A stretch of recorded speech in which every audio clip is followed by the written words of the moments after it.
Depuis près de 5 décennies, le régime algérien s'impose comme l'un des soutiens les plus résolus au Front Polisario, ce mouvement indépendantiste qui revendique l'autodétermination du peuple sahraoui dans le Sahara occidental.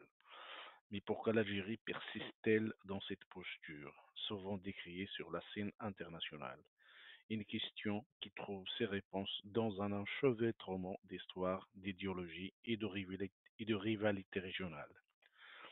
L'Algérie, née dans la douleur de sa guerre d'indépendance, a fait de la défense des mouvements de libération nationale une pierre angulaire de sa politique étrangère. Soutenir le Polisario pour Alger, c'est perpétuer cet héritage anticolonialiste.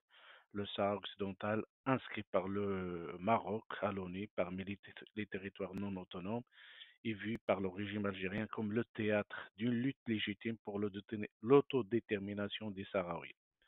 Cette position est autant idéologique que symbolique.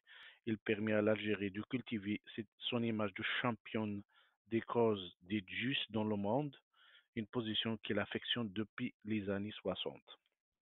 Cependant, derrière l'idéalisme affiché se cache une réalité géopolitique plus pragmatique, la rivalité tenace entre Alger et Rabat. Depuis la guerre des Sables en 1963, les relations entre les deux voisins oscillent entre méfiance et hostilité ouverte. Pour l'Algérie, soutenir le Polisario, c'est contrer l'influence marocaine dans la région. En fait, le conflit saharien est devenu une sorte de guerre par procuration où chaque camp cherche à affaiblir l'autre sans confrontation directe. Au-delà du Maroc, l'Algérie y voit également une opportunité stratégique en se positionnant comme un acteur incontournable dans la question sahraoui. Alger croit consolider ainsi son rôle de puissance régionale en Afrique du Nord, hébergeant les camps de réfugiés sahraouis à Tindouf et soutenant diplomatiquement le Polisario. L'Algérie s'assure un levier d'influence non négligeable. Cet engagement lui permet aussi de tisser des alliances avec certains pays africains et renforcer son discours face aux puissances occidentales, souvent perçues comme trop complaisantes avec Rabat. Mais ce soutien n'est qu'une question de politique étrangère. En Algérie, la cause sahraoui est aussi utilisée pour détourner l'attention des problèmes internes. En insistant sur cette question, le régime nourrit un sentiment nationaliste qui lui permet de consolider sa base populaire face aux revendications démocratiques et sociales.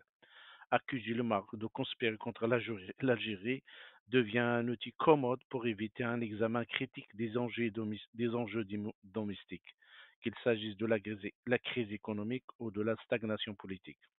Cependant, ce soutien au Polisario a un prix, en termes financiers d'abord, avec une aide militaire et humanitaire conséquente, mais aussi en termes diplomatiques. Cette posture a isolé Alger de certains partenaires stratégiques, notamment l'Espagne, la France, les Émirats arabes unis, l'Arabie saoudite, pour ne citer que cela. Au final, le soutien de l'Algérie au Polisario est bien plus qu'un simple acte de solidarité. C'est un outil de politique intérieure, un moyen de rivaliser avec le Maroc et une stratégie pour affirmer son rôle sur la scène internationale. Mais ce soutien, figé depuis des décennies, apparaît de plus en plus comme une impasse coûteuse dans un contexte mondial où les équilibres géopolitiques évoluent rapidement. Au vu des reconnaissances internationales importantes de la souveraineté marocaine sur le Sahara occidental, n'est-il pas temps que le régime algérien se remette un peu en question et change de position sur cette affaire? Il y va certainement de l'intérêt de l'Algérie et de toute l'Afrique du Nord.